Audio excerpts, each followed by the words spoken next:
ஏன்னா அப்பாவி மக்களையே பாதுகாக்கக்கூடிய காவல்துறைக்கே பாதுகாப்பு இல்லை.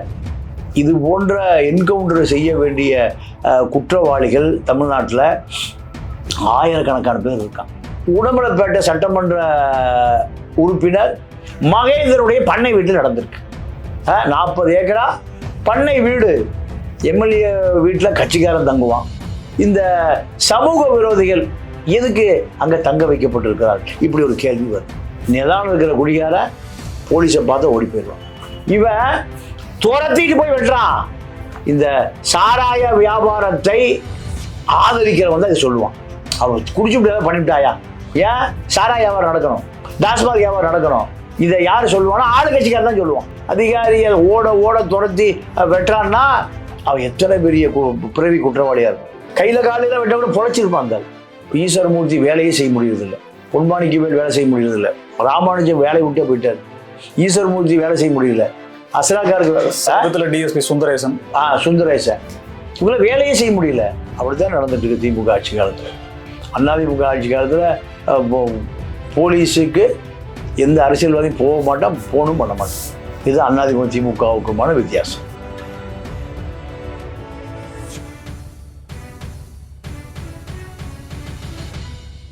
ஸ்பெக்ட்ரம் தமிழ் நேயர்களுக்கு வணக்கம். நம்மோடு மூத்த பத்திரிகையாளர் தமிழா பாண்டியன் இருக்கிறார், பேசலாம் சார். வணக்கம். வணக்கம் சார். தமிழ்நாட்டில் சட்டம் ஒழுங்கை நிலைநாட்டும் விதமாக ஒரு என்கவுண்டர் மீண்டும் செய்யப்பட்டிருக்கு. SSI சிறப்பு உதவி காவல் ஆய்வாளர் கொலை செய்யப்பட்டதுக்கு அந்த கொலையை செய்தவர் என்கவுண்டர் செய்யப்பட்டிருக்கிறார்.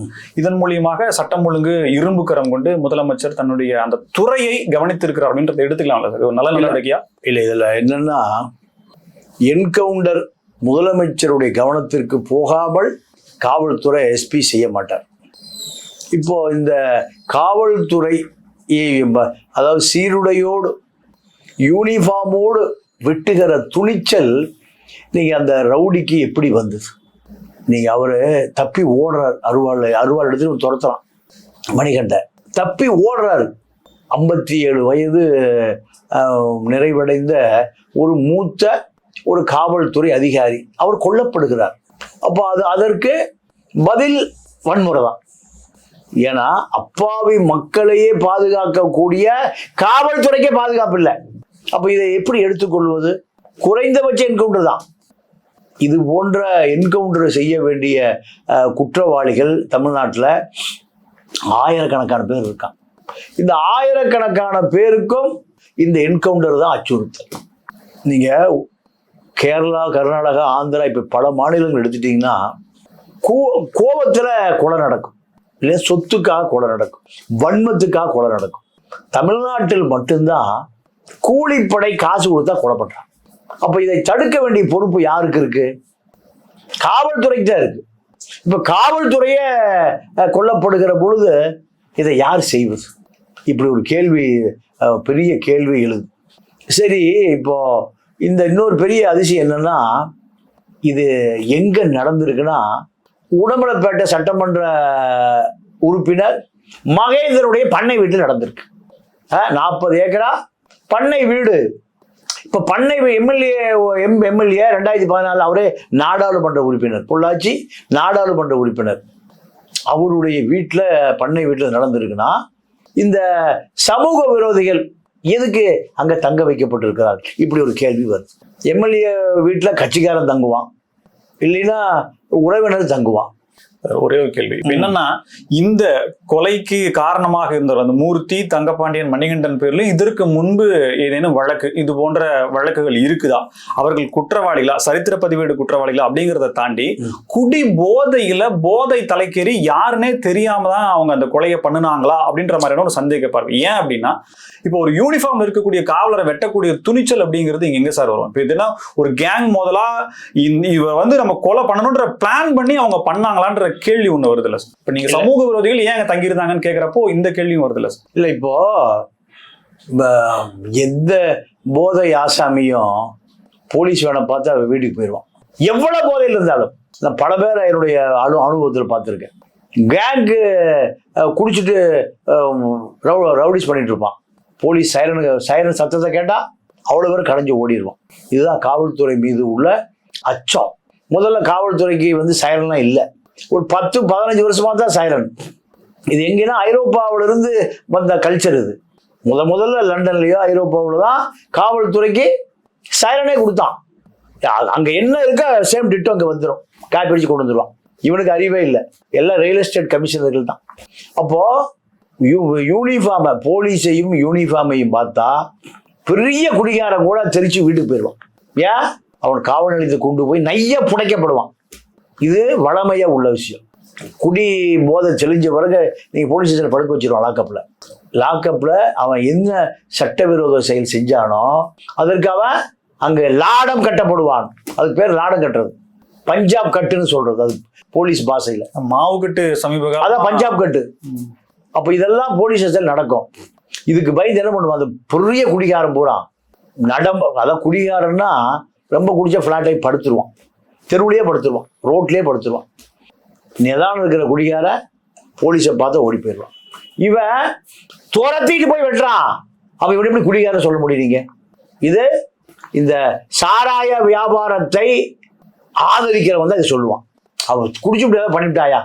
ஏன் சாராய வியாபாரம் நடக்கணும், டாஸ்மாக் வியாபாரம் நடக்கணும், இதை யாரு சொல்லுவானா? ஆளுங்கட்சிக்காரன் தான் சொல்லுவான். இப்ப ஆளுங்கட்சி ஒண்ணு சாராய கடை நடத்தல, எதிர்கட்சி சேர்ந்து நடத்தலாம். ஆளுங்கட்சி எடுத்து எதிர்கட்சி கொடுத்துட்றான். 24 மணி நேரம் சரக்கு கிடைக்குதுங்க. அப்ப ஆளுங்கட்சி, எதிர்கட்சி, காவல்துறை எல்லாம் கூட்டு. இதுல பெரிய போதையில குற்றம் பண்ணிட்டான் என்று சொல்லுவது மிகப்பெரிய தவறு. இவன் காவல்துறை அந்த சண்முகவேலு, SSI சண்முகவேலு, அவனை 3 பேரையும் விசாரிக்கிறார். 3 பேரையும் விசாரிக்கிறாரு. 3 பேரையும் போட்டோ எடுக்கிறாரு. ஏன் போட்டோ எடுக்கிறாரு? இவனுக்கு ஏதாவது குற்ற பின்னணி உள்ளவனா, இவன் ஏதாவது வழக்கு இருக்கா? அப்போ இது போட்டோ எடுத்துட்டா நம்ம கதை முடிஞ்சுது. பல வழக்கு நிலுவையில் வந்துடும். இவர் என்ன பண்ணிடுவான், நம்மளை குண்டர் சட்டத்தில் அடைச்சிடுவாங்க. இவர் சாதாரண நபர் அல்ல. நீங்க பொள்ளாச்சி பாலியல் வழக்கு நடந்த பொழுது இவர் ஸ்பெஷல் கோடு. யாரு? சண்முகவேலு ஸ்பெஷல் சண்முகவேலு அவர்கள். இவர் யாரை விசாரிச்சிருக்காரு? அந்த பண்ணை உரிமையாளரான கரண்ட் MLA-வான மகேந்திரனை விசாரிச்சிருக்காரு. எங்கெங்க வருதுன்னு பாத்தீங்களா?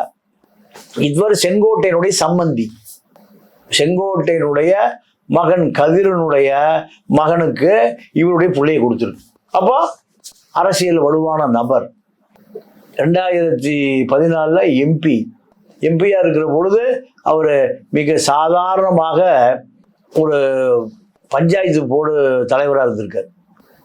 காற்றாடி, அதாவது விண்டு மில்லுக்கு நிலம் வாங்கி கொடுக்கக்கூடிய சாதாரண தரகர் இந்த மகேந்திரன். இன்னைக்கு பல கோடி வச்சிருக்கார்.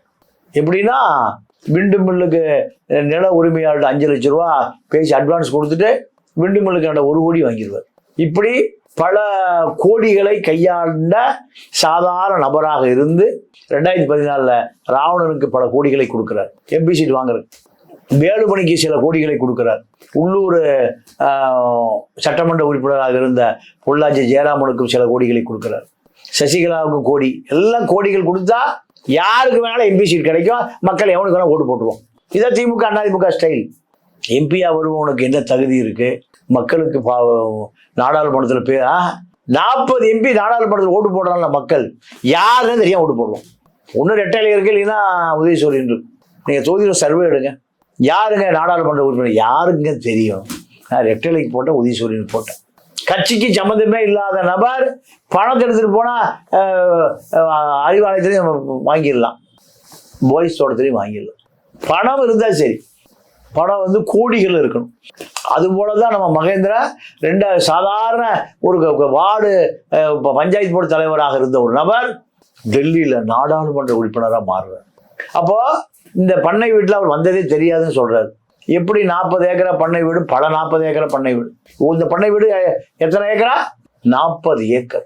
அப்ப பல 40 ஏக்கரா வைத்திருக்கக்கூடிய அளவுக்கு இவர் ரியல் எஸ்டேட் பிசினஸ்ல யாரையும் மடக்குவதற்கோ விரட்டுவதற்கோ அல்லது அச்சுறுத்துவதற்கோ இவரை தங்க வச்சாருன்னு ஒரு சந்தேகம் இருக்கு. ஏன்னா இவர் படம் எடுத்துட்டாரு சண்முகவேல். உடனே நாளை காலையில உயர் அதிகாரி வரைக்கும் போயிடும்.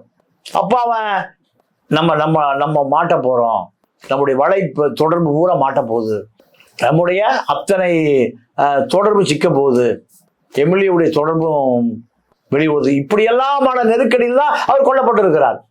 நீங்க இத்தனைக்கு அவர் எதிர்கட்சி, ஆளுங்கட்சி இல்லை, ஆளுங்கட்சியும் இல்லை. இவர் எவ்வளவு பெரிய ஆள்னா திண்டுக்கல் டு கோயம்புத்தூர் 4-வே ட்ராக் 300 கோடி ரூபாய் கான்ட்ராக்ட் எடுத்திருக்காரு. எப்படி 100 கோடி ரூபாய் கிடைச்சிருக்கும்? இப்படி இவருடைய தொழில் பூராமே லாபம் எவ்வளவு கிடைக்குது? 100 கோடி 200 கோடி 100 கோடி தான். பொள்ளாச்சி உடம்பேட்டையில் இருக்கக்கூடிய எல்லா காற்றாலை அத்தனையுமே எல்லாம் ஒரு கோடி ரூபா, 1.5 கோடி ரூபா, 2 கோடி ரூபா ப்ராஜெக்ட். இடமே 1 கோடி, அந்த விண்டு மில் 1 கோடி, அப்புறம் 2 கோடி ரூபாய். ஒரு 50 விண்டு மில் இருந்தால் 1000 10 100 கோடி ரூபாய். அப்போ இவ்வளவு பெரிய நபராக குறுகிய காலத்தில் வளர்ந்துருக்கார். 21 அவருக்கு தான் எம்எல்ஏ சீட் உடம்பேட்டை. அப்போ இவ்வளவு தொடர்பு இருக்கிற நபர் இந்த 2 பேர் குற்றவாளி, போலீஸ் ஏடப்படுகிறாள் அப்படின்னு தெரியாமையா தன்னுடைய தோட்டத்தில் வச்சிருக்காரு. எனக்கு தெரியாதுங்கிறார். இது எப்படி சரியா எடுத்துக்கிறது? அப்பாவை மகன் வெட்டுறான், அம்மா வந்து போலீஸுக்கு ஃபோன் பண்றான் 100க்கு. அவங்க முகம் எப்படி சிதைக்கப்பட்டிருக்குன்னு பார்த்துருக்கீங்களா? அப்பாக்காரன் போலீஸு ரோந்து பணியில் இருக்கிற சண்முக வேலும் ஒரு ஓட்டுநர் வர்றாங்க. வந்து தடுத்து நிறுத்தி அவன் அடிப்பட்டவனை ஆம்புலன்ஸுக்கு ஃபோன் பண்ணி ஆம்புலன்ஸ் வர வச்சு அனுப்புறாங்க. இதெல்லாம் சகஜமா நடக்குது. மணிகண்டனையும் தங்கப்பாண்டியனையும் போட்டோ எடுக்கிறார். எதுல? செல்போன்ல. அப்பதான் விஸ்வரூபம் ஆகுது. போட்டோ எடுத்தா இந்த தலைமறைவு குற்றவாளி, பல வழக்கு, பல கொலைகள். நீங்க காவல்துறை அதிகாரிகள் ஓட துரத்தி வெட்டுறான்னா அவன் எத்தனை பெரிய பிறவி குற்றவாளியா இருக்கணும், தொழில்முறை குற்றவாளியா இருக்கணும். கையில காலையில வெட்டவங்க பொழைச்சிருப்பான் அந்த இல்லையா? அறுவடை அச்சுறுத்தி இருக்கலாம். ஆனா நீங்க அவரை கொலை செய்கிற நோக்கத்தோடு தொழில்முறை குற்றவாளி எப்படி கொலை பண்ணுவான்? ஒரு 15 கொலை 20 அப்படிதான் இருக்கு. ஒரே விட்டு உச்ச தலையில எங்க எப்படி பண்ணா நிலை குலைந்து கழுத்தில் ஒரு வெட்டு. அப்போ என்கவுண்டர் இப்ப பண்ணது உடனே சரிதான், அதுல மாற்று கருத்தை இல்லை. இங்க மனித உரிமைகள் அமைப்புகள் பூராமே கத்துவான். எந்த மனித உரிமையும் இலங்கையில எல்லாம் ஊரை பார்க்க போயிட்டான். 5 லட்சம் பேர் சாகும்போது மனிதனும் கிடையாது, உரிமையும் கிடையாது. ஜெனீவா பூரா அங்க பூரா சரக்கு அடிச்சு படுத்து கிடந்தான். எல்லாமே பார்க்குறான், எத்தனையோ கதையை பார்க்குறான். இலங்கையில மனித உரிமை அமைப்புங்கிற ஒரு அமைப்பே இல்லாம போச்சு. 1-2 பேர் சாகல, எத்தனை பேர் செத்தான்? 5 லட்சம் பேர் செத்தான்.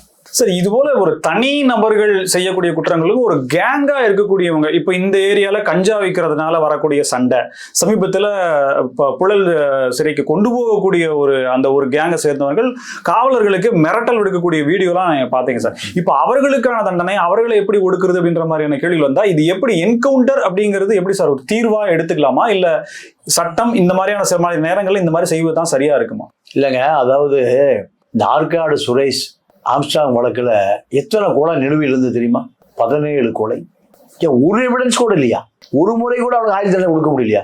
ஒருக்கா கூட தூக்கு கொடுக்க முடியலையா? இப்ப 17 உயிர்களுக்கு யாருங்க பொறுப்பு?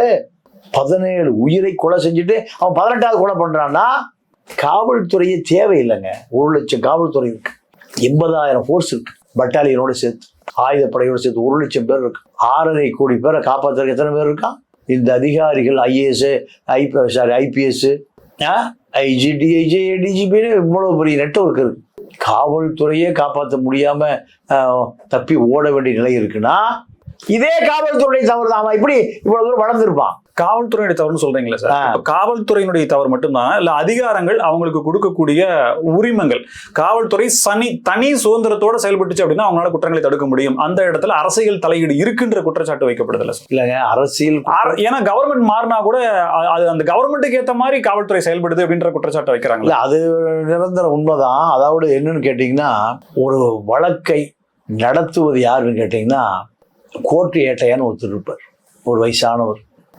ஒரு போலீஸ் ஸ்டேஷன்ல நீங்க வருஷ கடைசியில் வரும்போது எத்தனை கேஸ் இருக்குன்னு பாத்தீங்கன்னா குறைந்தது ஒரு 500 கேஸ் இருக்கு. எவ்வளவு? அந்த வருடம் பதிவான. ஆமா, இப்போ 322/2225 வரும்.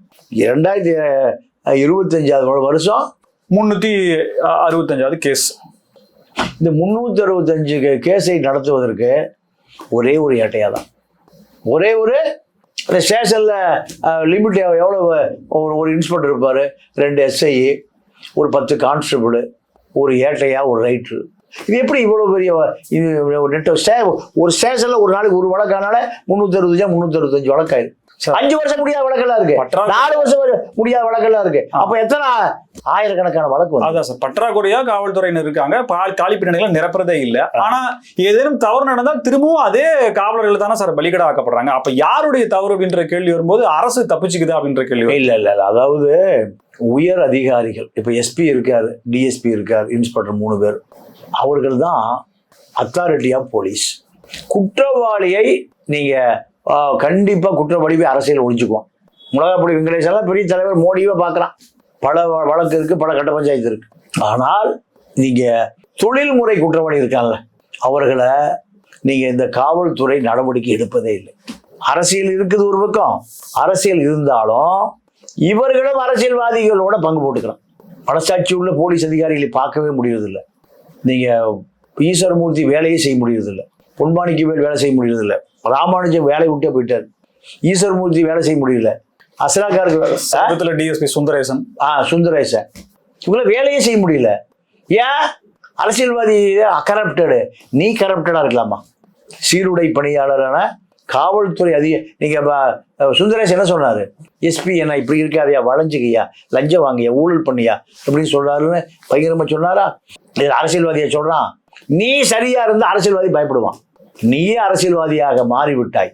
நீ யூனிஃபார்ம் போட்டிருக்க, அவன் யூனிஃபார்ம் போடுற கரைவெட்டி கட்டியிருக்கான், அவனை நீ பார்ட்னர், பங்குதாரர். ராம்நாடு எஸ்பி மாவட்ட செயலர் சொல்லத்தான் கேட்கறாருன்னு ஒரு நண்பர் சொன்னார். அப்போ மாவட்ட செயலர் சொல்ல கேட்கறான்னா நீ யூனிஃபார்ம் கட்டி கரைவெட்டி கட்டிடலாமா? அவ இது யாரு குற்றவாளி? நீ அரசியல்வாதி ஐஏஎஸ் படிச்சாரா, ஐபிஎஸ் படிச்சாரா, குரூப் ஒன்று எழுதினாரா? நீ எதற்கு உறுதிமொழி எடுத்து எதுக்கு யூனிஃபார்ம் போட்ட?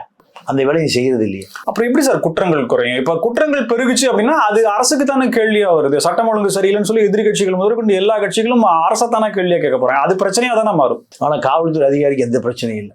கோடிகளை கூச்சிட்டு ஊருக்கு போயிடுறாரு. விசாரணைக்கு போனவன பல்ல புடுங்கினானே, பல் புடுங்கி பல்பீர் சிங் ஒரு ஐபிஎஸ் ஆபீஸ். அப்ப ஐபிஎஸ்ல அவனுக்கு என்ன சொல்லி கொடுத்தாங்க? விசாரணைக்கு வந்தா பல்ல புடிங்கிரு, கண்ணை புடிங்கிரு, கிட்னி எடுத்து, இதான் சொல்லி கொடுத்தான். அப்ப இங்க மக்கள் முட்டா பயலா இருக்கா தமிழ. கேரளாவில் போய் பல்ல புடுங்க முடியுமா? நீங்க பப்ளிக் அவேர்னஸ் வேணுங்க. நம்ம காவல்துறையை மட்டும் நம்ம சொல்லக்கூடாது. காவல்துறை எதிர்த்து கேள்வி கேட்கிற அந்த தகுதி கேரளாவில் ஒவ்வொருத்தருக்கும் இருக்கு. கல்வியும் கம்யூனிசமும் அவனை மனுஷனாக்கி வச்சிருக்கு. இங்க இது 2 திராவிட இயக்கங்கள் அவனை அடிமையாக்கி சூசைட் பண்ணி செத்து போறான்.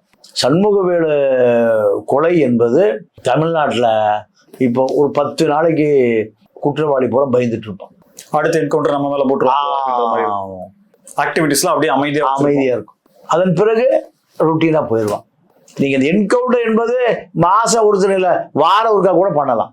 1000 பேர் A+ ரவுடின்னு பழைய டிஜிபி சைலேந்திர பாபு ஒரு பட்டியல் ரிலீஸ் பண்ணார், ப்ரெஸ் ரிலீஸ். அப்ப இவெல்லாம் வளர வரைக்கும் என்னையா பண்ணிட்டு இருந்தீங்க? காவல்துறை பொதுமக்களை பாதுகாப்பது என்பது இப்படித்தானா? காவல்துறையை பாதுகாத்துக்க முடியலையே. காவல்துறையவே பாதுகாக்க முடியாத இந்த ரவுடி எப்படி வளர்ந்தான்? திண்டுக்கல்ல வேடசந்தூர்ல எப்படி வளர்ந்தான்? கூலிப்படை உள்ள ஸ்டேட் எங்கேயும் நடந்தா திண்டுக்கல்ல கூலிப்படை, சிவகங்கையில கூலிப்படை, திருநெல்வேலி, தூத்துக்குடி கூலிப்படை உள்ள. அப்ப எவன் கூலிப்படை லிஸ்ட் எடுத்து ஒவ்வொருத்தருக்கும் இப்போ 15 மர்டர் கேஸ் இருக்கும். எந்த நீதிமன்றத்தில் நீங்க நிரூபிப்பீங்க? ஏன் வந்து சாட்சி சொல்லுவான்? அப்ப அவனுக்கு என்ன வழி?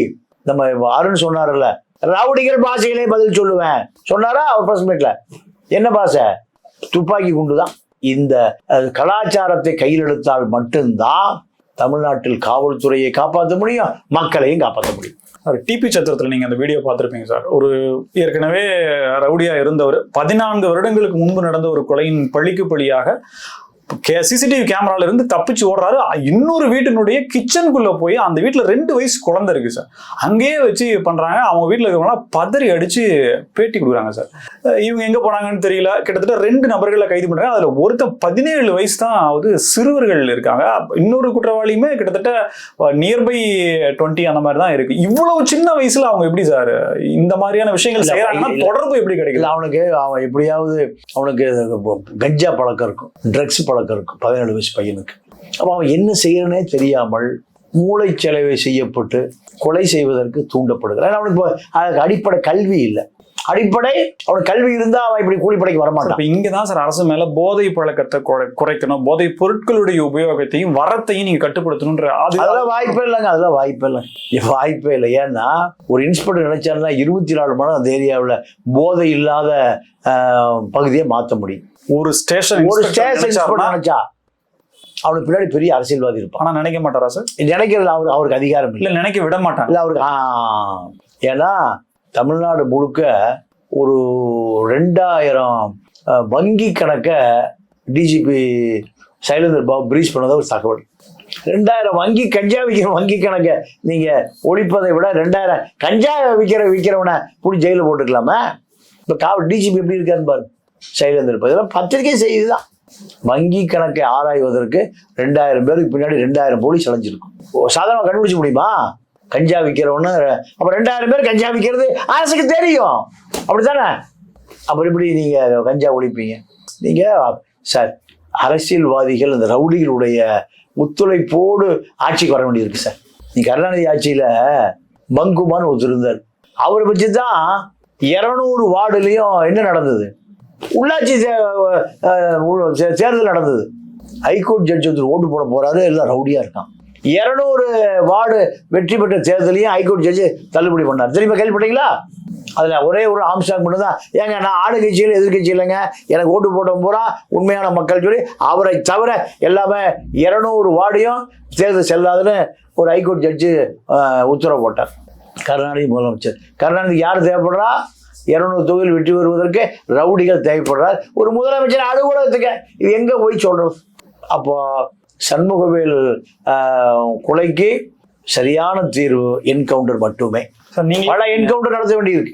கருணாநிதி ஆட்சியில இந்த மாதிரி நடந்ததுன்ற மாதிரி. இப்போ திமுக வந்தாலே இந்த மாதிரியான விஷயங்கள் அதிகமா வர்றதுக்கான கம்ப்ளைண்ட்ஸ்லயே நம்ம புரிஞ்சுக்கிறோம் சார். நம்ம குற்றச்சாட்டா முன்வைக்க வேண்டாம், டேட்டாஸ் எடுத்தாவே தெரிஞ்சிடும். அதே எப்படி சார் பர்டிகுலரா திமுக ஆட்சியில அப்பனா இது எனக்கான காலம்ன்றது அவங்களுக்கு குற்றவாளிகளுக்கு தோணுதா? இல்ல அப்படி இல்லை. என்னன்னா இந்த குற்றவாளிகளை காவல்துறைக்கு இந்திய ஜெயலலிதா காலத்திலேயோ அந்த ரவுடியை விட சொல்லி அமைச்சரோ எம்எல்ஏவோ வட்டமோ மாவட்டம் போலீஸுக்கு தகவல் கொடுத்தா அந்த போலீஸ் நேரம் ஜெயலலிதாவுக்கே தகவல் கொடுத்துருவார். யாரு? Inspector sir. இன்னும் கேள்விப்பட்டேன், ஜெயலலிதா அவர்கள் இருந்த போது கரை வெட்டி ஸ்டேஷனுக்குள்ள வந்தா எனக்கு உடனே இன்ஃபார்ம் பண்ணுங்கன்னு சொல்லி ஒரு மறைமுக உத்தரவு வந்து. இங்க எல்லா அக்யூஸ்டும் அங்கிருந்தா வரலாம். அப்ப எப்படி குற்றவாளி ஒளிவான்? குற்றவாளி நீங்க அதிமுக மாவட்ட செயலாளரோ மந்திரியோ எம்எல்ஏவோ சார் விட்டுருங்கன்னு சொல்லவே மாட்டான். ஆனா திமுகல போலீஸ் ஸ்டேஷன் அங்கதான் நடக்கும். இதுதான் குற்றவாளிகள் பெருகியதுக்கும் குற்றவாளிகள் அருகியதுக்கும் இதுதான். கருணாநிதி காலத்துல அப்படி இருந்தது சார். ஆனா இப்போ முதலமைச்சர் மு க ஸ்டாலின் அவர்களும் அது அதேதான் பழக்கம் தொடருதுன்றது குற்றச்சாட்டை முன்வைக்கலாமா சார்? அதற்கான ஆதாரம் இல்ல. அதே கட்சி சார். எனக்கு அரசியல்வாதி பூரா திமுக அரசியல்வாதி பூரா அப்படித்தானே இருக்கான். அவன் மாறலையே. ஸ்டாலின் மாறலாம், உதயநிதி மாறலாம். ஆனால் நீங்க அதுக்கு அந்த கட்சிக்காரர் என்ன அந்த தொடர்பு இன்னும் மாறலையே. அது அப்படியே தொடருது. அப்ப எப்படி அவனை நீங்க காவல்துறை மிரட்ட முடியும்? மிரட்டவே முடியாது. சரி, இப்ப அதிமுக காலத்துல இருந்த கம்ப்ளைண்ட் மாதிரி இப்ப இவங்க மேல மாவட்ட செயலர் மேலேயோ இல்ல வட்ட செயலர் மேலேயோ இல்ல தலைமை கழக பேச்சாளர் மேலேயோ போகுது அப்படின்னா அப்ப அவங்க மேல தலைமை நடவடிக்கை எடுக்கல அப்படின்னா காவல்துறை தெரிஞ்சுக்கும்ல சார், ஓ இது உண்மையிலேயே அரசினுடைய அனுசரணையில தான் நடக்குதோ அப்படின்ற மாதிரி காவல்துறைக்கே ஒரு அச்சம் வந்துடும் சார். அப்ப அவங்களே நடவடிக்கை எடுக்க மாட்டாங்களே சார்? அப்படித்தான் நடந்துட்டு இருக்கு திமுக ஆட்சி காலத்துல. அதிமுக ஆட்சி காலத்துல போலீஸுக்கு எந்த அரசியல்வாதியும் போக மாட்டான், போனும் பண்ண மாட்டான். இது அதிமுக திமுகவுக்குமான வித்தியாசம். மிக்க நன்றி சார். பல கேள்விகள், பல்வேறு கிட்ட கேள்விகளுக்கும் தகவல்களுக்கு நன்றி. நான் உங்களுக்கு நேயர்களே, மீண்டும் வேறொரு நிகழ்ச்சியில் சந்திப்போம். இணைந்திருங்கள் ஸ்பெக்ட்ரம் தமிழோடு. நன்றி நேயர்களே.